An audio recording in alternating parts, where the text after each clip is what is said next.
Recording. All right. So once again, you have Derek Allen, past commissioner, and I served 2 terms, and I'm doing these standard trainings to hopefully for ACPHA to actually get to a point to where no one, when they do a self-study, has any concerns, because we are all on the same page and we all understand the same standard language that comes from the self-study. So what I'm going to do is I'm going to get started right away. And let me share my screen.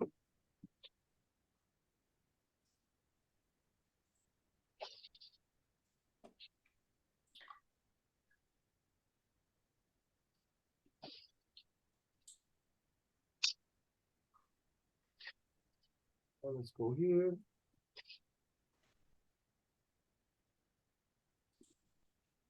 There we are. So today we're going to focus on 4, 5, and 6. Now, we may not get through all of 6 today, and that's okay. And the reason being is because sections 6, 7, 8, and 9, those are elements that there's very limited process. And so I want to spend the bulk of the time today over sections 4 and section 5, because this is another problem area of concern when we see self-studies and when we go out on site visits. So today, what I'm going to do is I'm going to start with a brief recap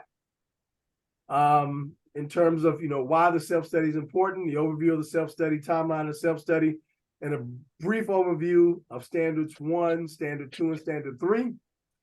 And then we will go right into standard 4, standard 5, and as I said before, hopefully getting through standard number 6. If everyone would please mute yourself. I'm hearing some paper or ruffling of something in the background. So here's a recap. When we talked about last time, we talked about the importance of the self-study. And as we already talked about before, the self-study, it is the first and arguably the most significant endeavor in the accreditation process. It is a major undertaking. And so therefore, I urge all programs to at least start 9 months in advance, taking 1 month. I would say 1 month per standard is what I recommend. And it is a benchmarking tool. So because it serves as an opportunity for all associated with the program to engage in the process of a serious self-assessment. And then it's an evaluation. And so the resulting self-study report is used by the visitation team as a crucial document in the commission's evaluation of that particular program in determining whether you will get a 3 or a 5 or a 7-year accreditation cycle. Overview of the self-study itself. Remember, it is a clear and concise evidence of compliance. And that's with each standard, in order to become accredited by ACPHA. And the areas that we look at is we look at the mission, administration and governance, planning, curriculum, assurance of student learning, instructional resources, student support services, physical and learning resources, and then financial resources for the program. So last time we spoke about the mission, and we talked about, within the mission and the overview in standard 1, there's section 1A, 2A, 3A, and 1B. So section 1A will state the university and college and the program mission statements. 2A, the program mission statement is appropriate for higher education, and we went through that. And then 3A, demonstrate how the program mission flows from the institutional mission. And then we discussed 1B in terms of the location, website, accessibility, handouts for individuals to be able to view the mission. We talked last time about administration and governance, about the organization and the college division and also the department, the hospitality program as operating unit, and then the hospitality program, whether they have full access.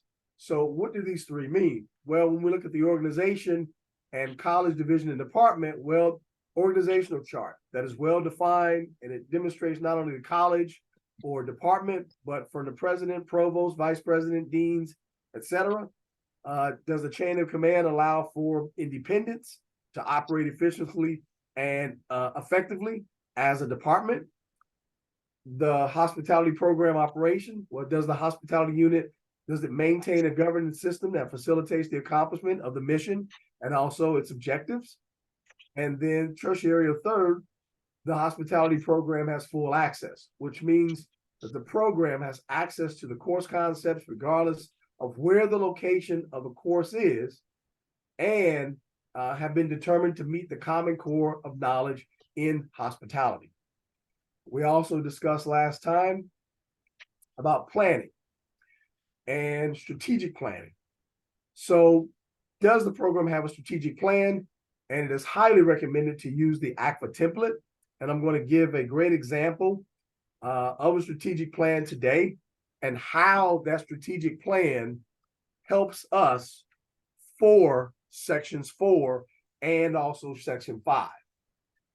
The curriculum review process in terms of course additions, deletions, how is the program, how are degree plans updated, planning documents in terms of what data and resources were used to determine any changes to occur or to remain the same. And then graduate tracking, the stakeholders, where are they now? Focus groups, advisory board. So we spent some significant time on all of these last time. So I'm going to stop sharing just for a moment. And I'm going to bring my screen back up. And so out of those three, it's like I have some more coming in. I apologize for seeing them coming in. So out of those three, in terms of the review, does anyone have any questions regarding the three standards from the last presentation?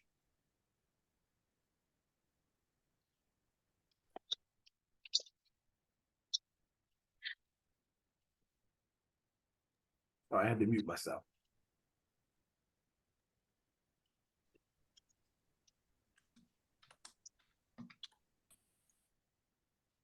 All right, so what I'll do then is let's go into sections 4 and section 5. Some other people are joining. All right. Let's go to screen.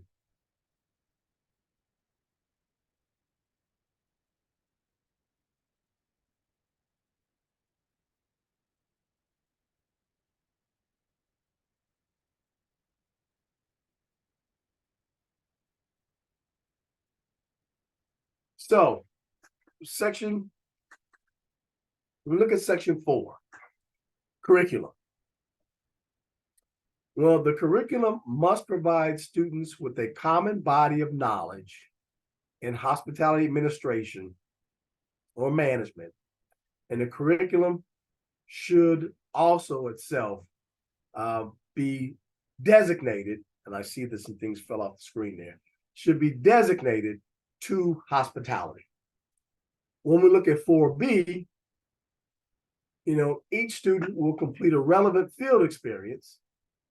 The field experience is an operational and or management experience in some facet of the hospitality industry with guidance and supervision by the industry and the academic program. It may be approved work experience or an authorized internship, but experience must be in the industry, not part of a laboratory exercise. And then for C, for each course offered specifically by degree or under the prerogative of the program, there is a detailed and organized syllabus. We're going to spend some time on this today because within these three, This is where a lot of concerns come from.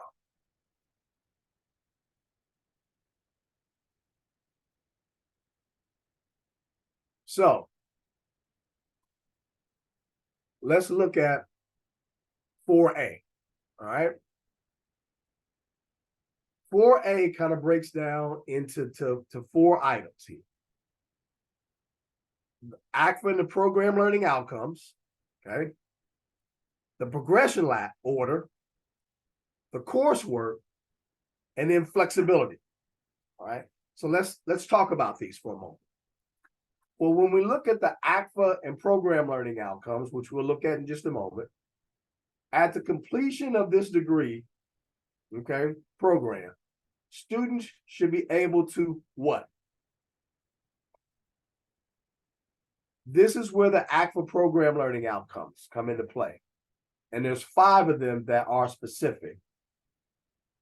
But then each of those program learning outcomes has sub outcomes. And I'm going to talk about measurement of those outcomes because 4 and 5 actually go hand in hand. Progression order. So does the programs or degree programs, do they follow a sequential and logical progression in the coursework? And so there is a self-study template where you'll show us the degree maps, but then also there's a matrix that shows where, in terms of the program learning outcomes, where it's introduced, where it's emphasized, and where it's reinforced. When we look at the coursework, that means it's going to include the appropriate mix of theoretical and applied experience. And this is, again, where we're going to look at the self-study template because we want to look at the course numbers and titles, course levels, but then also that matrix again of where something is introduced, emphasized, or reinforced. Excuse me for just one moment.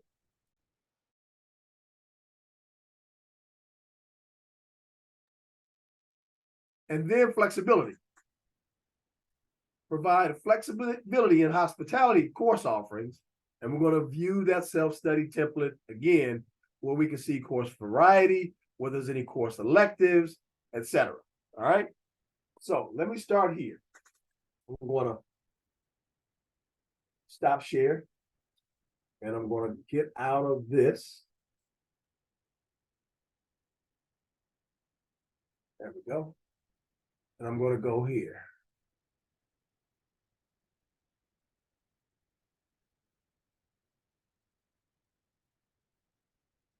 Everything we do,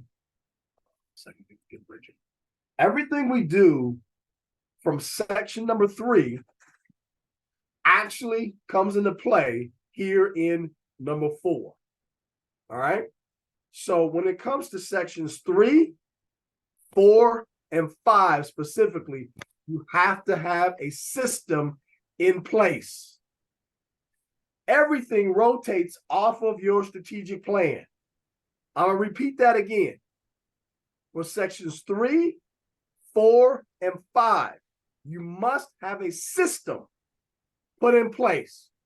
That means that all the dots are connected from 3 to 4, and then from 4 to 5. So they are not isolated. They're all 3, and they all work together in one system. Let me show you what I mean. Share my screen.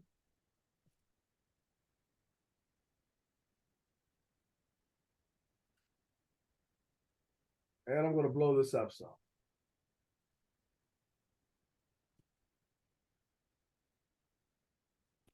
So here's the strategic plan process, okay? And this shows from fall 2019 through spring 2023.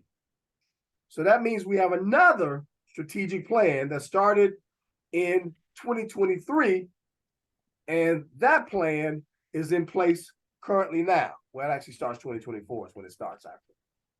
Well, no, I take that back. It actually started this fall of 2023. And I'll show you how the system works. So when we look at the strategic plan, Okay, here was the goals. So develop a new HMT 1107 course face-to-face and have it be competency-based education, and then and then apply for Quality Matters certification by May 1st. This happened and it was proved in the document. Develop a more comprehensive system in terms of how to collect data and the data analysis process by May 1. So this was done and it was approved. Goal 3, develop short-term and 1-year embedded credentials for baking and pastry was done. Develop and enroll students into a food truck certificate program, which was done. Replace aging equipment, all these things here, all these things were done, okay? But I'm going to hang my hat here where it said to develop a more comprehensive and systematic data process. Okay. This was put into our strategic plan, and now it systematically happens from sections 4 to sections 5. Okay. I'm going to scroll down. So this is the strategic plan. This template, I did not build this template. This template is built in your support documents on the ACPHA website. I used it to help me and to guide me, okay? But I think I might have an advantage that maybe some institutions don't have the same advantage. And let me explain why. My college makes us do a 5-year program review. It's similar to an accreditation, and it helps us with our strategic plan. And it's out on our website. You can get to it. Matter of fact, I'll show you where it is. Stop share.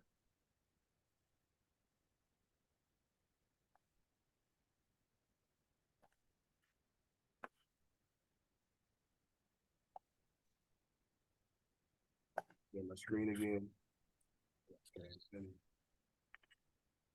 Here we are. So I have to do one.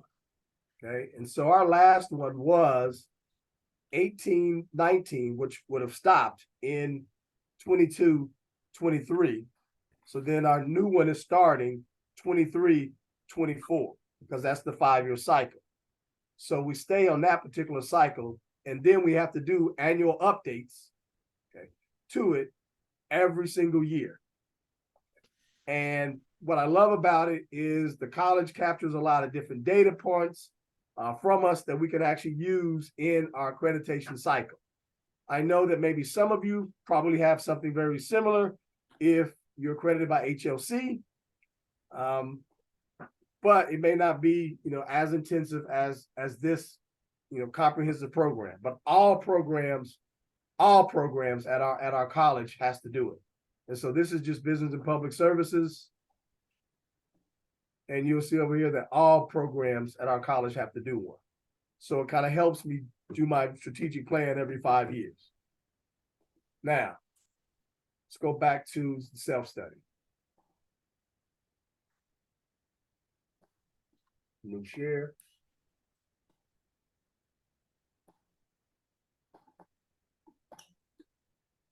There we are. So as I said before, this is all the template of ACPHA.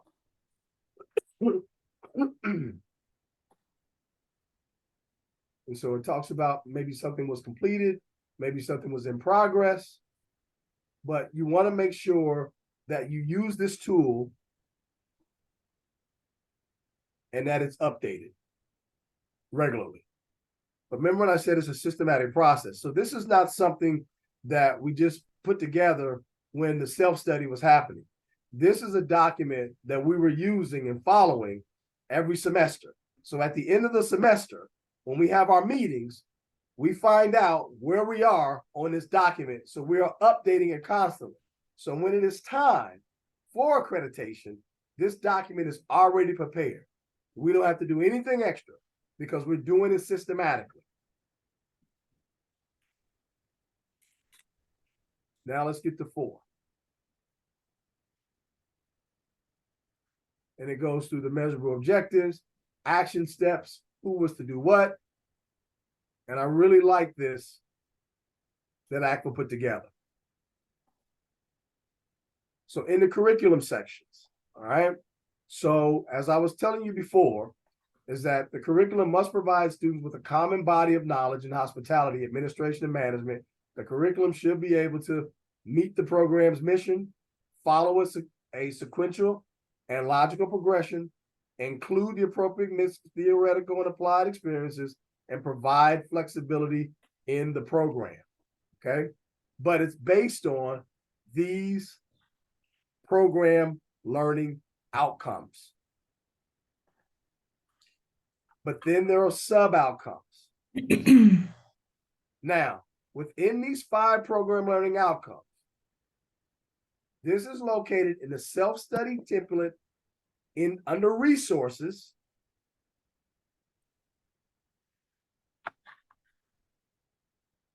On the ACPHA website. But then you will see there's items that are notated specifically that are required for 4-year programs. So make sure that you look at the asterisks as well.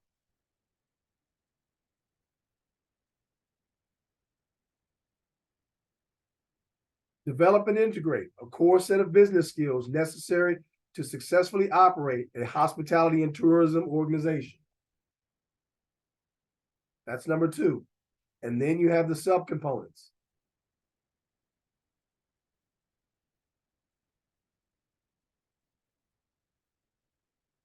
Then here's 3, and here's 4, and here's 5. Now, can you have other program learning outcomes? Yes, you can, because we have other program learning outcomes as well. We have these set, and this set goes for all 5-degree programs for us. But then we have a specific set additionally for our baking and pastry program. And then we have an additional set for our culinary program.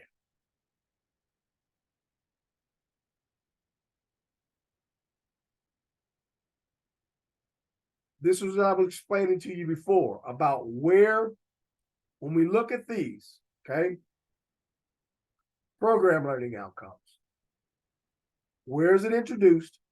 Where is it emphasized? And where is it reinforced?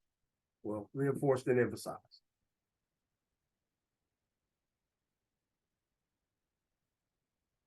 So this is a document that is inside of your self-study. Now I'm going to pause right here for a moment. I'm showing you where something is introduced, where it's emphasized, and also where it's reinforced. So I'm showing you the courses where these are located, okay? Now, this also is where I'm collecting my data points as well,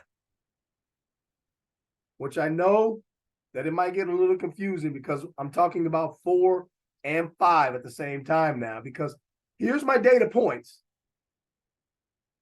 but how am I assessing the data? And that's where we get into 5.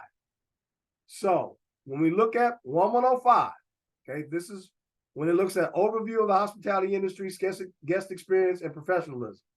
It's introduced here, it's emphasized here, and it's reinforced here in these particular courses. So this is where we're connecting the curriculum to the learning outcomes. And this is going to be on a program by program basis on where these tie in.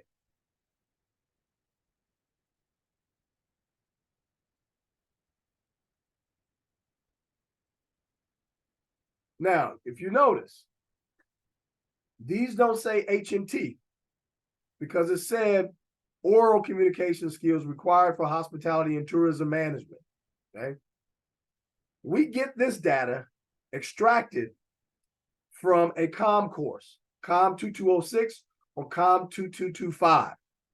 And what I love about it is my college actually gives me a report of H&T students that have taken these comm courses, and they give me the data points for interpersonal communication, for oral communication, etc. Now we get some of our own data points as well, such as in our supervision course. Here's our marketing class. This is menu and dining room. And so we get our own as well, but we also specifically get information outside of our program. I'm going to pause here because I know I said a mouthful. So let me stop sharing. And I'll take any questions at this point.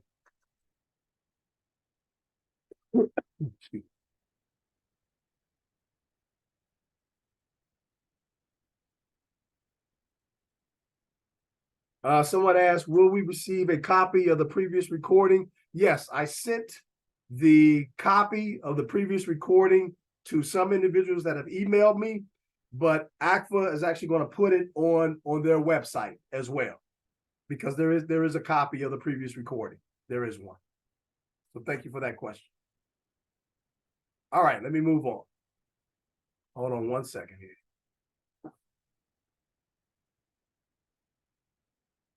All right.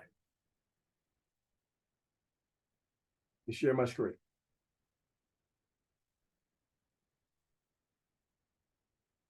So, but after this though, we're going to look for what is your progression ladder. We want to see what your degree maps and your degree programs look like. And is there a sequential flow? Now, some site evaluators may go in to your websites, and we might look at some of your prerequisites to see if there's a good, thorough progression ladder. Some do, some don't. Some may ask questions of the dean. They may ask questions of faculty. They may ask questions of students. So it might be, hey, what was the prerequisite classes before this class? Or were there any? So those questions might come up, but they're going to ask.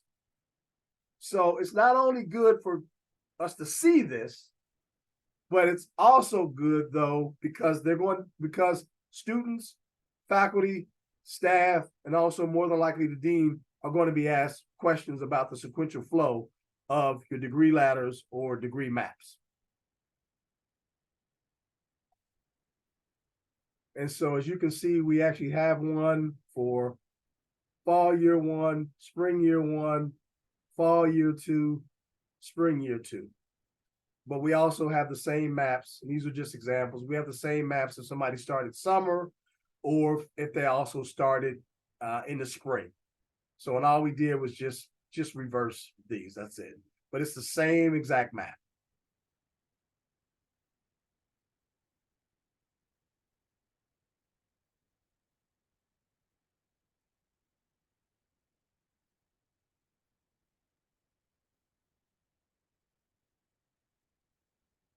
And let me get out of this one.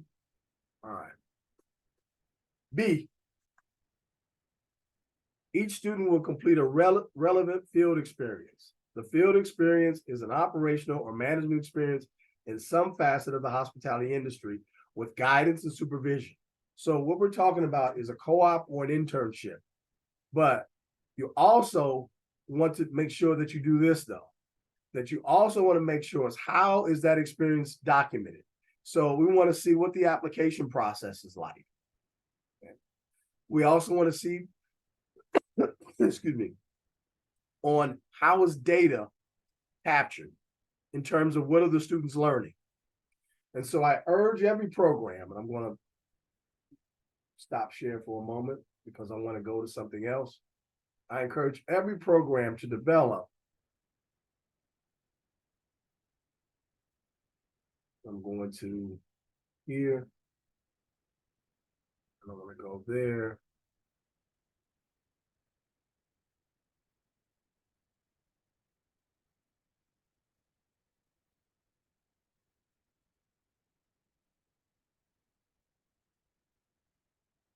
I encourage every program to develop what is known as a document of performance.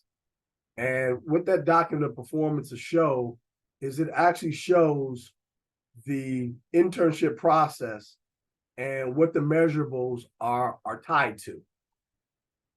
And hold on one moment.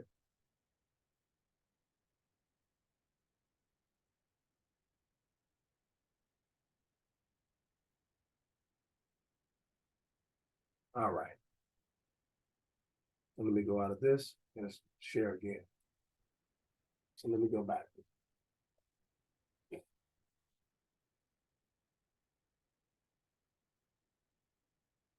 I'm going to share my screen again.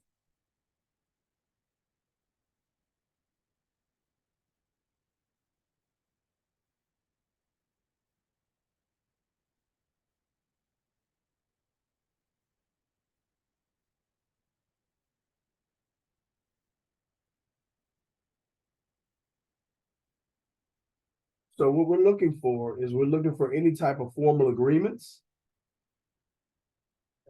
How does the field experience relate to the curriculum and the program? And on ours, you actually saw something that was 2291, 2292, and 2293. Those are our internship courses. And we actually showed you in the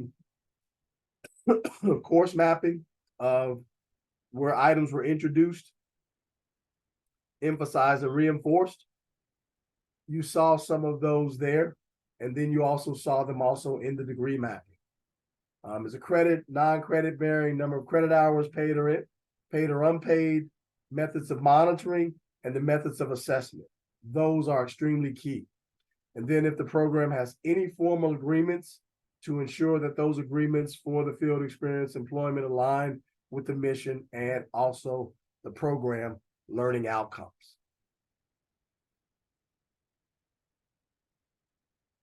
And then C, for each course offered specifically by the degree or under the prerogative of the program, there is a detailed and organized syllabus. The syllabus contains the course learning outcomes, written and measurable taxonomy. The syllabus contains the linkage between the course learning outcomes and the program learning outcomes. And the syllabus contains a timeline of subject matter, covered learning activities, and methods of assessment. So this is huge. Let's go there.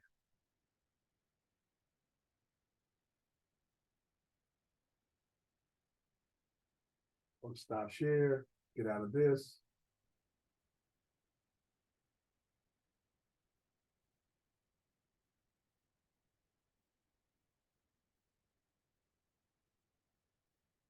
So this is a typical homepage, all right, of one of our classes, okay? And this is HMT 2215, section 100. And this class is going on right now. So when students go into the class, and it doesn't matter what class, and this is what I was telling you all, is it's got to be a system. Every class, it does not matter what class, everyone has this in their shell. And we all went into a computer room one day, the whole entire department, and we all put these in our shells at the same time. That's why I know that they're in there. And when we do updates, we all update everything at the same time. That's how I make sure that all these things are updated. So when a student goes into the course shell, and I'll do 2 demonstrations on this, and it says, start here to begin, here's your syllabus. And it doesn't matter what class, it all has the same thing. Start here to begin. And this is where the syllabi is located. In the syllabi, ours are broken down by category. So this is something that we asked our e-learning team, which this is Blackboard. We asked them to orchestrate this for us. And they did, and I love it. So a student can click right on course outcomes, and boom, and there they are. So here's the course outcomes, but then here are the program learning outcomes that are tied to specific course learning outcomes. So they are there. So all of them look the same.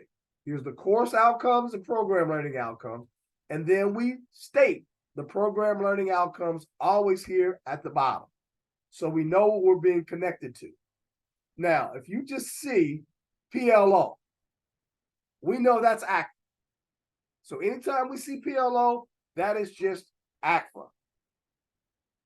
And every program, like I said, we have 5-degree programs. Every degree program measures the 5 ACPHA outcomes. All of them do. But then, pragmatic, specific. When we see PLO C3, we know that that is for the ACF, the American Culinary Federation. And then, when we see PLO BP, we know that is also for degree specific, but it's for baking and pastry, but it's still under the American Culinary Federation. So, I'll do another example. Get out of that course. If you go to, and I'll choose 1105.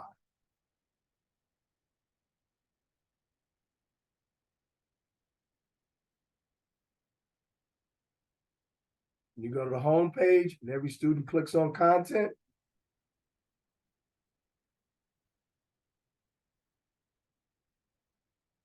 And it says, click here to begin. There's the syllabus. Same elements. And we go to course outcomes. It's all set up the same way.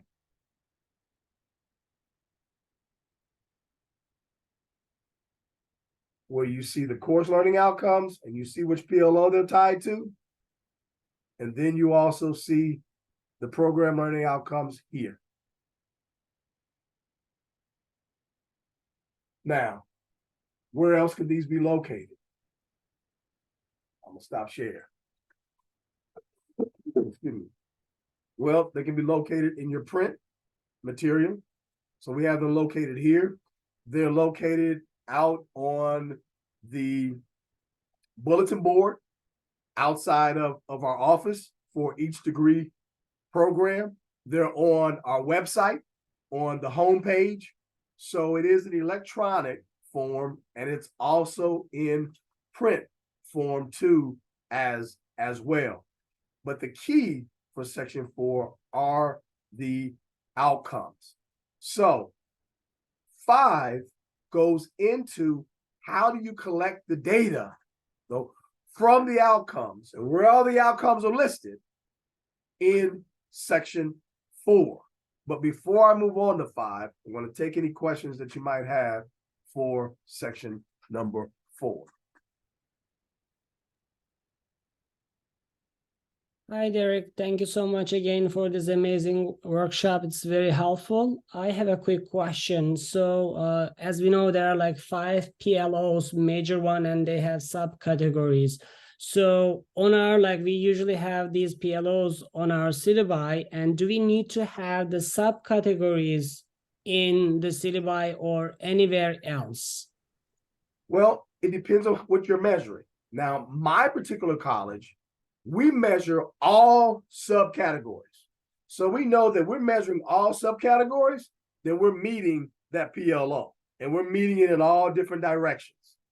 So now, but there's other colleges that have done it differently. They only list the actual PLO and not the subcategories. So can it be done in a general format? I would say yes. Can it be done in a sub format? I would say yes. But for us, we are a little bit more specific than most. I know that answer was kind of ambiguous, but that's the landscape. Thank you so much. So is there a way that you can give us an example how to measure a holistic, the main learning outcome? I know you are doing it with all the subcategories, every of them each year. You remember we talk at the ICRE meeting. Yes, I remember that. what would be like a strategy or example measuring, for example, PLO number 1 as a whole category, broad category? All right, let's go there. We get out of this.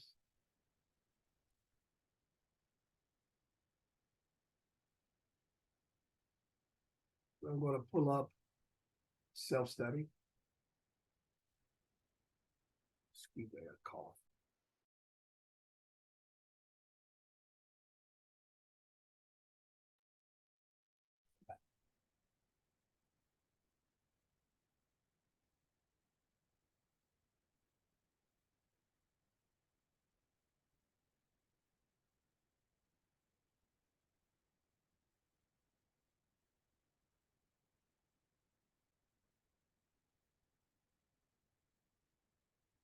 Oh no, I'm getting to it. I keep passing it. There we go.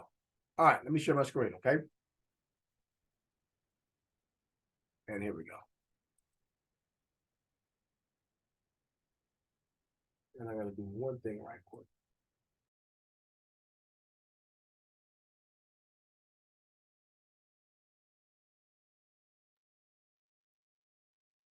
All right, so it says identify and apply the knowledge and skills necessary for the hospitality and tourism operation.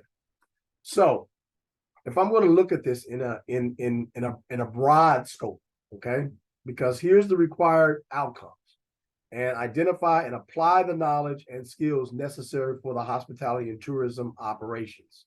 So if you're talking lodging specific, or if you're talking food service specific, or you're talking about tourism specific, in terms of an overview of this, then this is so broad that anything that I'm doing in terms of any of my courses, to be quite honest with you, now mainly where are you going to get all this information from? Well, mainly you'll get all this information, especially lodging, food service, tourism, the overview of the hospitality industry.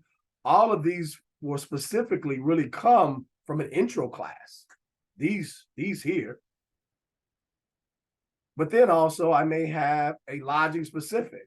So I may get this from in terms of identify and apply the knowledge and skills necessary for a hospitality operation. Well, if it's a lodging degree, it may just be specific to the lodging, and we're not teaching this portion of food service within it or tourism within it. So it's really, honestly, it's how you actually display it and define it for your program. But they made them general enough that they would cover whether it's culinary, whether it's baking or pastry. But as I said before, for me, I decided to measure all of these because I can, and it was much easier to measure each one of these than to try to come up with a broad way to measure and apply just to this specific PLO. Now, this PLO, but it has to apply. Remember, it applies to something, though, that is one of your course learning outcomes. So identify and apply the knowledge and skills necessary for hospitality and tourism operations. You could take this and apply this PLO to a number of course learning outcomes. So I know it's broad and based, and honestly, I sat and I toyed with it and tried to do it from a general space, which I could, but it made more sense to me to collect data on each specific point. And I do collect data on each of these specific points to where I know I'm covering this entire outcome. So thank you for that question.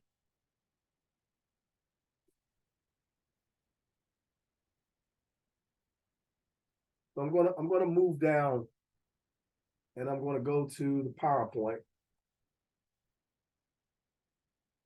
Share. This is coming in. Let me open back up the PowerPoint. Stop share. So when it comes to 5, Now we're speaking specifically about how we're measuring these items.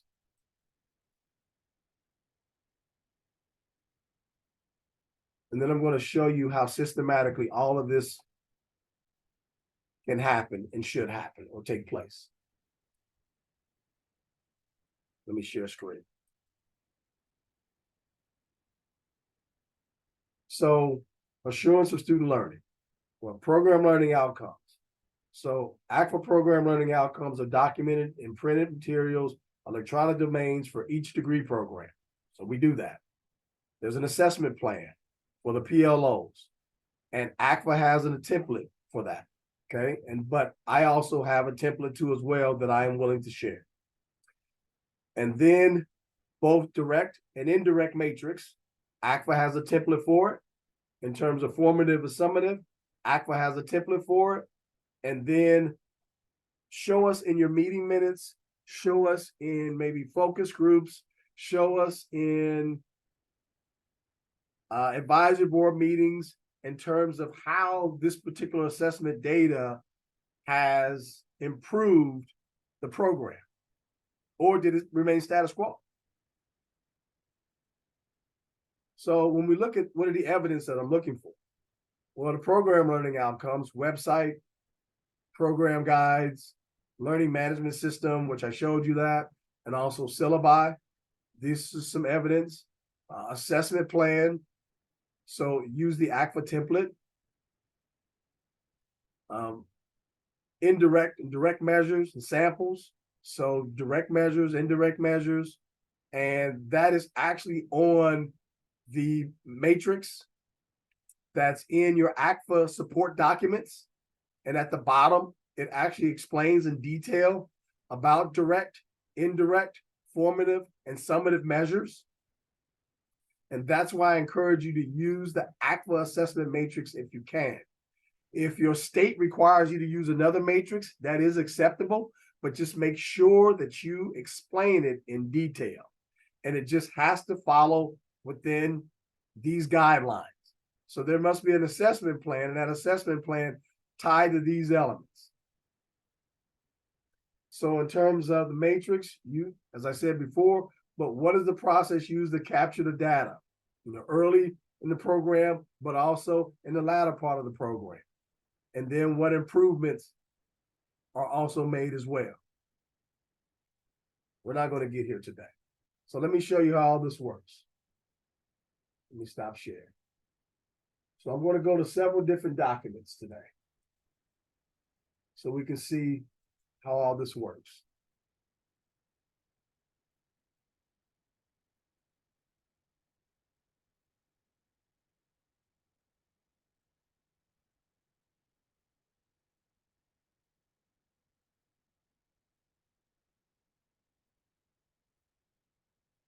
So, share my screen. And as I said before, I am willing to share this. I'm willing to share this information with anyone. Why reinvent the wheel? But if you look, as I told you before, we elected to. So the overview of the hospitality industry, guest experience, and profession. Operations relative to lodging, operations relative to food service management, relationship to tourism, to hospitality management, and then the field experience. So these were all things that we measured in spring 2023. All of these were measured, okay?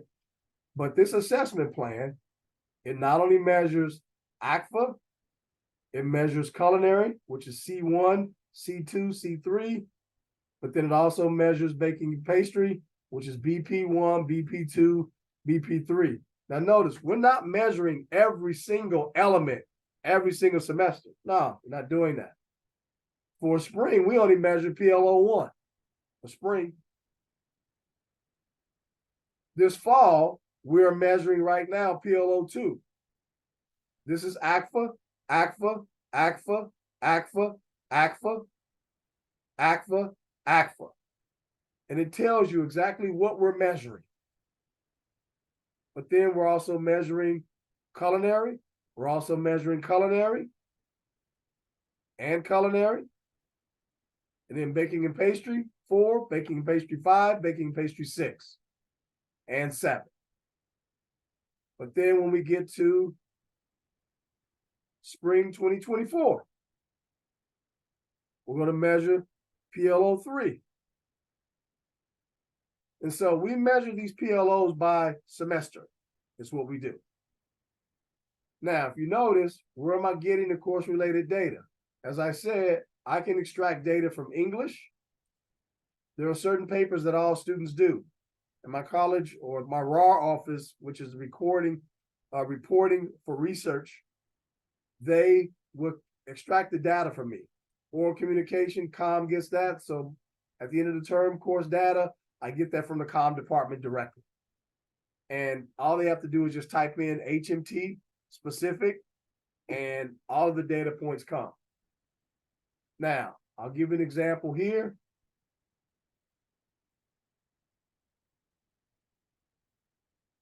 Where it says, okay, this was spring, right? So operations relative to lodging or operations relative to food service management. So on a test within 1 hour, at 70 or above accuracy. So students take a test for that. And here's the chapter. So it's quiz, it's 4, 6, 7, 8. Now, get out of this.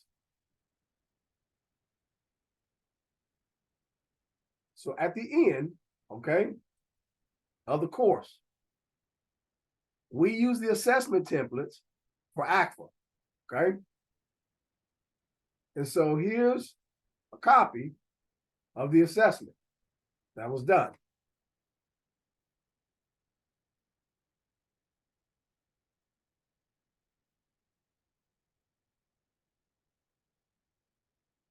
So identify and apply the knowledge and skills necessary for hospitality operations.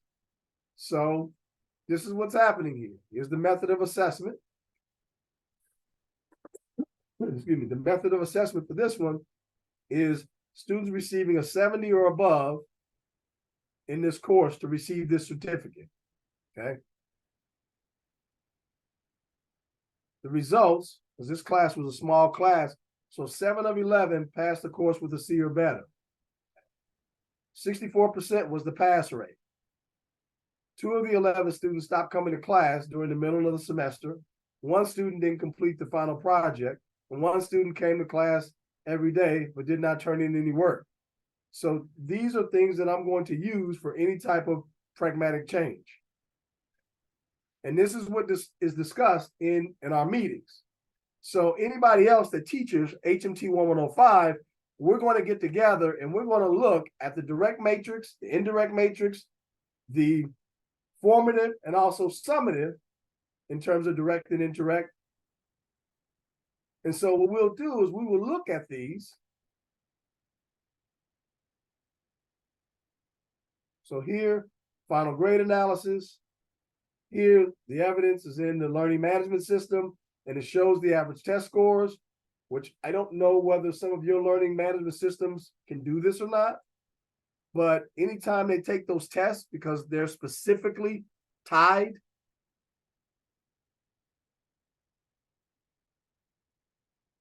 this is what we can do.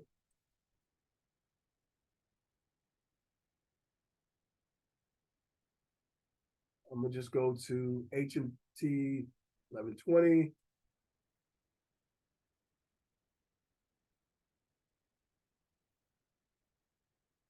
And so here's one of the tourism tests. So I can get statistics. I'll share my screen. Now there's 2 statistics that I'm going to put on this report at the end of the semester. I'm going to do a report that's going to take out the zeros, because this one shows that people had zeros. There was a significant amount. Now, a significant amount of students actually scored 100 on this as well. The maximum, some students scored 100, and the average was a 68.75. But that's because of the zeros. But I'm going to take out the zeros and see how students that actually took it. Now I can actually also look at user statistics too as well. But this is where my data is coming from. It's coming from my learning management system. Pamela, yes, talk to me. Hi, Derek. Thank you also for the workshop. I have a question. Do all PLOs have to have direct and indirect metrics, or we can show just either direct or indirect? The ACPHA asks for direct and indirect matrix. Now, let me show you how easy it is. Okay, I'm going to go to this document here. At the end here, okay, at the end of the template for matrix that they use, here they are right here. So employer survey results, exit interview results, focus groups, honors, awards received by the program, placement data, transfer acceptance rates, alumni survey, advisory board evaluation, benchmarking, curriculum review results, employer survey results. So there should be some type of indirect matrix to these. Okay. So now, will all of them have indirect? No, they won't. So say for it, but if I'm making changes for pragmatic results, a lot of those times for my pragmatic change, there's going to be some indirect measures that coincide with these direct measures too as well.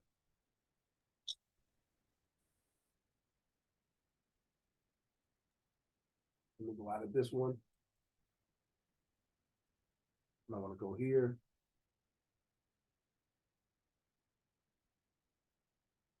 So I will tell you, you know, to put a comprehensive program to where it's working the way you want to work, the way you want it to work, it's a lot. You know, it is. But what I always tell individuals is that if you do the work up front, and I'm going to go to graduate comments, course into course assessments. There we go. So if you do the work up front and you see how 3, 4, and 5 have direct correlation with one another, it's a systematic process. But that's just, excuse me. But that systematic process, though, it has to be developed and it has to be cultivated. And once it's developed and once it's cultivated, you have to be on it every single semester, and you can't let up. You can't. You have to have those meetings. You have to document within those meetings. And this is where some of the most aha moments come from, where we can see why a student, let's say, for instance, that was doing some knife cuts in 1101, and when they got to 1112, and the first day they did a knife cut assessment, and they didn't know how to do small dice or julienne cuts, or they didn't know how to take a julienne cut and make a small dice out of a julienne cut. We want to know who the instructor was. And it's not that we're going to penalize those individuals. We just want to know what happened so we can correct the changes. But meetings all take place and they're all centered around 4, 3, 4, and 5. And it's a system. So if I was going to break it down for you, and then I'll be done.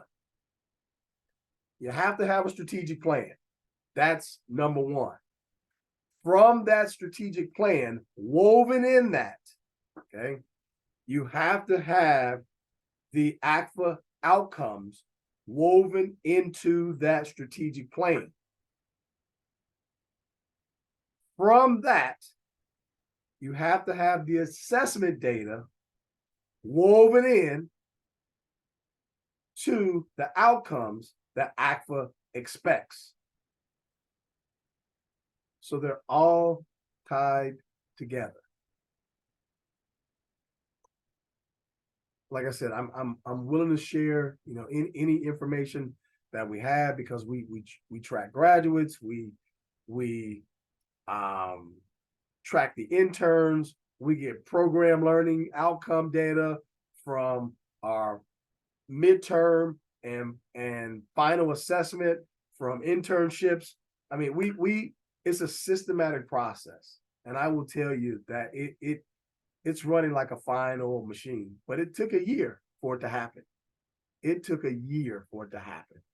Like I said, here's my email address and phone number. And let me give that to you. And therefore, if you want to email me directly, you know, I will send you some bits and pieces. I won't send you an entire self-study. I won't do that. But I'll send you some bits and pieces of what I have to make what you have stronger or to complement it. So here's how you can contact me. I'm going to share this. And I do thank you for all of your time today. And then we'll be done.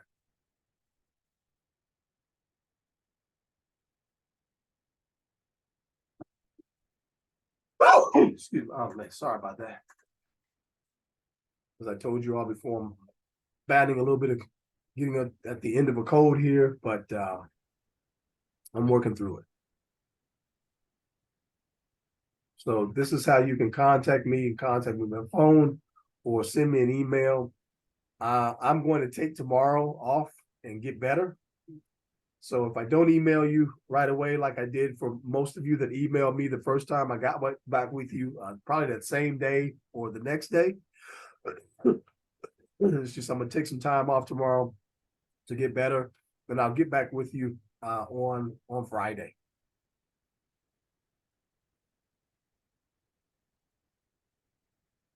So thank you all for joining. And if you have any further questions, please just reach out and contact me. All right. So next time we'll go over 6, 7, 8, and 9. And as I said, those don't involve a systematic process. They don't. Those are kind of either you have them or you don't. And I'm sure that every school has those elements. All right. So that's my time today. Have a great one. Thank you. Thank you. Thank Bye. you. Thank you, Derek.